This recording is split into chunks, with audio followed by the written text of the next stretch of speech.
Good morning बच्चों, मैं BL Agarwal 3A academy की तरफ से आज आपको इस लेक्चर में प्रोसेस कॉस्टिंग का कुछ थ्योरेटिकल नॉलेज देने का कोशिश करूंगा। फर्स्ट ऑफ ऑल आपको जानना होगा प्रोसेस कॉस्टिंग क्या है। फर्स्ट ऑफ ऑल ये जानना होगा, यहाँ देखिए, there are some concerns where the final output is produced. क्या लिख रहे हैं? Some concern. कुछ ऐसा बिजनेस ऑर्गेनाइजेशन है जहां पर जब फाइनल प्रोडक्ट बनाया जाता है, फाइनल आउटपुट इज प्रोड्यूस्ड, तो ये क्या होता है? ये बहुत सारा, it passes through a number of processes. तो जब उसको फाइनल आउटपुट बनाना है तो वो सामान जब प्रोडक्शन किया जाएगा तो बहुत सारा प्रोसेस जो कंटिन्यूअस ऑपरेशन है बिजनेस का, उससे होके गुजरेगा। तो इसको हम लोग बोलते हैं प्रोसेस कॉस्टिंग। तो इसका मतलब क्या हुआ कि द स्टैंडर्डाइज्ड गुड्स और सर्विसेज, वो जो स्टैंडर्ड गुड्स या सर्विस बनाया गया वो क्या है? सीक्वेंस ऑफ कंटिन्यूअस ऑपरेशन है। कंटिन्यूअस वर्क करने के बाद एक काम एक के बाद दूसरा, दूसरे के बाद तीसरा एंड सो ऑन, तब जाके वो काम तैयार होता है। और इस कंटिन्यूअस ऑपरेशन कॉस्टिंग को ही प्रोसेस कॉस्टिंग कहते हैं। अब इसको आप दूसरे वे में समझिए। अगर कोई लार्ज स्केल मैन्युफैक्चरिंग कंसर्न है तो वो रॉ मटेरियल यूज करके प्रोडक्शन करेगा। तो ऐसा थोड़ी है कि एक बार रॉ मटेरियल इनपुट के रूप में डाल दिया, काम किया, फिनिश गुड्स तैयार हो गया। नहीं, उसको पूरे वर्क का, प्रोडक्शन वर्क को अलग अलग स्टेज, अलग अलग प्रोसेस में बटा हुआ रहता है। सबसे पहले वो इनिशियल फर्स्ट प्रोसेस का काम करेगा।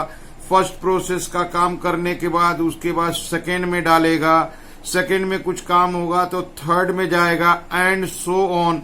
ऐसे लास्ट प्रोसेस के बाद वो एक कंप्लीट फिनिश गुड्स बन जाएगा। तो इसका मतलब क्या है? इसके अंदर कंटिन्यूअस ऑपरेशन होता है। कंटिन्यूअस ऑपरेशन को ही कंटिन्यूअस ऑपरेशन कॉस्टिंग बोलते हैं, या उसी को ही प्रोसेस कॉस्टिंग के नाम से पुकारते हैं। यहाँ एक डिफिनीशन देखिए, according to Eric L Kohler के हिसाब से क्या लिख रहे हैं? Process costing is a method of costing. First of all ये कॉस्टिंग का एक मेथड है वेयर बाई, जहां पे costs are charge to processes. तो ये कॉस्टिंग का एक मेथड है, वहां पे प्रोसेसेस में कॉस्ट को चार्ज किया जाता है। प्रोसेसेस या ऑपरेशंस बोलते हैं, प्रोसेस या ऑपरेशन में कॉस्ट को चार्ज किया जाता है। और जो टोटल कॉस्ट होगा और टोटल यूनिट प्रोड्यूस से डिवाइड करके एवरेज किया जाता है ओवर यूनिट प्रोड्यूस्ड। तो प्रोसेस कॉस्टिंग में सारा खर्चा चार्ज किया जाएगा, सारा खर्चा ऐड करके जो यूनिट प्रोड्यूस्ड हुआ डिवाइड करके एवरेज कॉस्ट डिटरमाइन किया जाता है। ये बात देखिए, यहाँ पे है टर्मिनोलॉजी ऑफ सीमा के अनुसार लिखा है कि the basic costing method applicable where goods and services result from a sequence of continuous operation or processes। क्या मीनिंग है कि बेसिक कॉस्टिंग मेथड यहाँ पे अप्लीकेबल किया जाता है जहाँ गुड्स और सर्विस कंटिन्यूअस सीक्वेंस प्रोसेस या ऑपरेशन के द्वारा प्रोड्यूस हो जाता है, जिसमें सारा कॉस्ट चार्ज किया जाता है, फिर उसको एवरेज में कन्वर्ट किया जाता है with the help of unit produced, with the help of unit produced during the certain period। तो इसका मतलब हुआ प्रोसेस कॉस्टिंग में कंटिन्यूअस वर्क होता है, टोटल एक्सपेंस को चार्ज करते हैं। अब फाइनली जितना एक्सपेंस चार्ज हुआ उसको कैलकुलेट कर लेंगे और जो यूनिट प्रोड्यूस हुआ डिवाइड कर देंगे, एवरेज निकल जाएगा। क्वेश्चन देखिए, यहाँ पे लिख रहे हैं 10, process costing is a method of costing. Process costing को क्या बोला गया? Process costing is a method of costing applied to a certain, apply किया जाता है क्या पता लगाने के लिए? एवरेज कॉस्ट, अप्लाई किया जाता है एवरेज कॉस्ट जानने के लिए ऑफ सच प्रोडक्ट, उस प्रोडक्ट का जो फाइनली प्रोड्यूस्ड हुआ है as a result of continuous process और ऑपरेशंस। कहने का मतलब अगर हम लोग कोई भी चीज प्रोड्यूस कर रहे हैं और उस चीज को प्रोड्यूस करने के लिए कंटिन्यूअस ऑपरेशन या प्रोसेस के रूप में हम लोग को वर्क करना पड़ेगा। ईच एंड एवरी प्रोसेस या ऑपरेशन में खर्चा को चार्ज करेंगे। लास्ट में टोटल खर्चा कैलकुलेट करने के बाद कॉस्ट को एवरेज कर देंगे। एवरेज कैसे होगा? Total cost divided by unit produced. सबसे पहले अब ये जानने का कोशिश करेंगे प्रोसेस कॉस्टिंग किस टाइप के इंडस्ट्री में अप्लाई होता है। Types of industry where process costing is applied. अगर ये बात किया जाए तो सारे इंडस्ट्री में आज के डेट में प्रोसेस कॉस्टिंग अप्लाई होता है। जितना भी इंडस्ट्री है अगर लार्ज स्केल रूप में मैन्युफैक्चरिंग का वर्क करता है तो ऐसे सारे इंडस्ट्री में प्रोसेस कॉस्टिंग अप्लाई होता है। जैसे यहां देखिए केमिकल इंडस्ट्री, अब केमिकल इंडस्ट्री में पेंट्स इंडस्ट्री आता है, ड्रग इंडस्ट्री आता है, सोप मेकिंग या कोई केमिकल मिक्सचर मेकिंग कंपनी है जो लोग केमिकल्स बनाते हैं, सोप्स वगैरह है या पेंट्स या ड्रग्स मेडिसिन बनाते हैं, तो इनको उसको प्रोड्यूस करने के लिए डिफरेंट प्रोसेस से होके गुजरना पड़ता है। तो ऐसे इंडस्ट्री में प्रोसेस कॉस्टिंग अप्लाई किया जाता है। दूसरा नाम दिया है माइनिंग इंडस्ट्री। ऑयल रिफाइनरी बोलिए या कोल एक्सट्रैक्टिंग कंपनीज बोलिए, जो ऑयल रिफाइनरी बिजनेस में इन्वॉल्व है, कोल एक्सट्रैक्शन में इन्वॉल्व है या अदर मिनरल एक्सट्रैक्शन में इन्वॉल्व है, ऐसे इंडस्ट्रीज ऐसे कंसर्न में प्रोसेस कॉस्टिंग अप्लाई किया जाता है। तीसरा दिए मैन्युफैक्चरिंग इंडस्ट्री। इंडिया का ट्रेडिशनल इंडस्ट्रीज में आता है cotton, jute, cement, sugar, steel. ये इंडिया का लार्ज स्केल बड़ा बड़ा कंपनीज है। इन कंपनियों को में भी प्रोसेस कॉस्टिंग अप्लाई होता है बिकॉज यहाँ पे जो प्रोडक्शन वर्क होता है डिफरेंट प्रोसेस से होके गुजरता है। इसके अलावा नाम दिया गया food processing company. Food processing company में ब्रेड मेकिंग होता है या फ्लावर मिल है या मिल्क का प्रोडक्ट बनाता हो या मीट का प्रोडक्ट बनाता हो, वेजिटेबल या फ्रूट्स का जूस इंडस्ट्री है।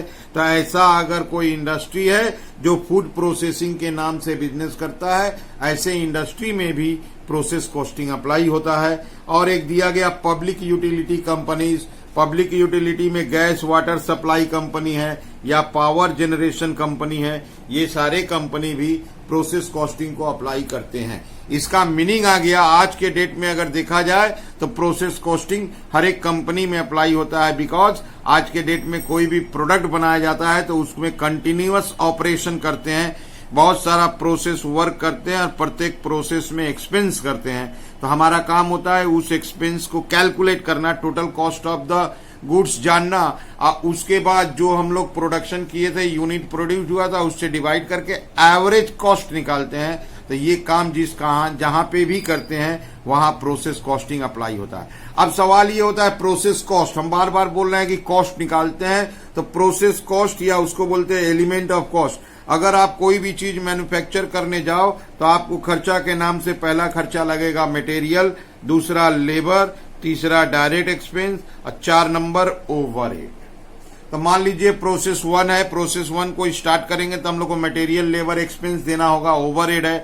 प्रोसेस 2 में जब पहुंचेंगे या 3 में पहुंचेंगे तो मटेरियल एक्सपेंस के रूप में हो भी सकता है, नहीं भी हो सकता है, लेकिन वेजेस, डायरेक्ट एक्सपेंस, ओवरहेड होता है। जनरली ये 3 जो है मटेरियल, लेबर और direct expenses according to processes separately दिया रहता है, बट ओवरहेड कभी कभी सेपरेट नहीं दिया रहता है। तो इसको on the basis of direct wages generally overhead को हम लोग डिफरेंट प्रोसेस में एलोकेट कर देते हैं। तो किसी भी प्रोसेस का ये एक्सपेंस होता है, इसको ऐड कर देंगे तो प्रोसेस कॉस्ट या टोटल कॉस्ट जान जाएंगे। अब प्रोसेस है, मैन्युफैक्चरिंग प्रोसेस बोलते हैं उसको, कोई वर्क किया जाता है, काम किया जाएगा। तो जब काम करेंगे तो ये कंफर्म है कि वहां लॉसेस हो सकता है, प्रोसेस में कुछ न कुछ लॉस हो सकता है। अगर वो लॉस प्री डिटरमाइंड है, पहले से सोचे थे कि इस प्रोसेस में ये वर्क करेंगे तो इतना लॉस होता है, जनरली नोन है, नॉन कंट्रोलेबल है, तो ऐसे लॉसेस को नॉर्मल लॉस बोलते हैं। और नॉर्मल लॉस से अगर ज्यादा नुकसान हो गया तो उसको एबनॉर्मल लॉस बोलेंगे। एग्जाम्पल देखिए, से एग्जाम्पल लीजिए, इनपुट हम लोग डाले 100, हम लोग को पता है कि नॉर्मल लॉस होगा, पहले से जानते 10% तो 10, तो ये हो गया 90। This 90 is called normal output. इस 90 को बोलते हैं नॉर्मल आउटपुट। अगर मेरा एक्चुअल आउटपुट से 85 है तो हमको 5 का कमी आ गया, वो 5 एबनॉर्मल लॉस कहलाएगा। वो जो 5 का कमी आया वो एबनॉर्मल लॉस कहलाएगा। थोड़ा चेंज कर देते हैं, अगर प्रोडक्शन 95 हो गया तो 5 एक्स्ट्रा हो गया, वो 5 को एबनॉर्मल गेन बोलेंगे। तो जब हम लोग कोई प्रोसेस करेंगे तो उस प्रोसेस में इनपुट, सबसे पहले इनपुट डालेंगे, और इनपुट डालने के बाद अगर हम लोग को लगता है कि इस प्रोसेस में अपना कुछ लॉस होगा, if that loss is pre determined, उसको हम लोग नॉर्मल लॉस बोलेंगे। तो यहाँ एग्जाम्पल में देखिए 100 इनपुट डाले थे, 100 से 10% का लॉस एज्यूम किए तो 90 आया। This 90 is our normal output. If actual output is less than that, say 85, तो 5 will be abnormal loss. If actual output is more than 90, say 95, तो 5 इज एबनॉर्मल गेन। तो जब हम लोग प्रोसेस का क्वेश्चन सोल्व करेंगे तो ये अपने एज्यूम कर लेते हैं नॉर्मल लॉस दिया रहता है, एबनॉर्मल लॉस और एबनॉर्मल गेन हो, इसको कैलकुलेट करना पड़ेगा। इस वर्किंग के हेल्प से कैलकुलेट होगा। तो ये हो गया आपको अबाउट द प्रोसेस कॉस्टिंग, जिसमें प्रोसेस कॉस्टिंग क्या होता है, प्रोसेस कॉस्टिंग किस इंडस्ट्री में अप्लाई होता है, प्रोसेस कॉस्ट का एलिमेंट क्या क्या है, और साथ में लॉसेस हुआ। अगले लेक्चर में हम लोग इससे रिलेटेड कुछ प्रॉब्लम कवर करेंगे। उम्मीद करते हैं आपको समझ में आया है। अगर समझ में आता हो तो मेरे चैनल 3A एकेडमी को सब्सक्राइब कीजिए, इस चैनल को प्रमोट कीजिए। कोई क्वेरीज हो तो मेरे नंबर पे आप व्हाट्सएप कर सकते हैं या कॉल करके पूछ सकते हैं। ठीक है, ओके, थैंक यू।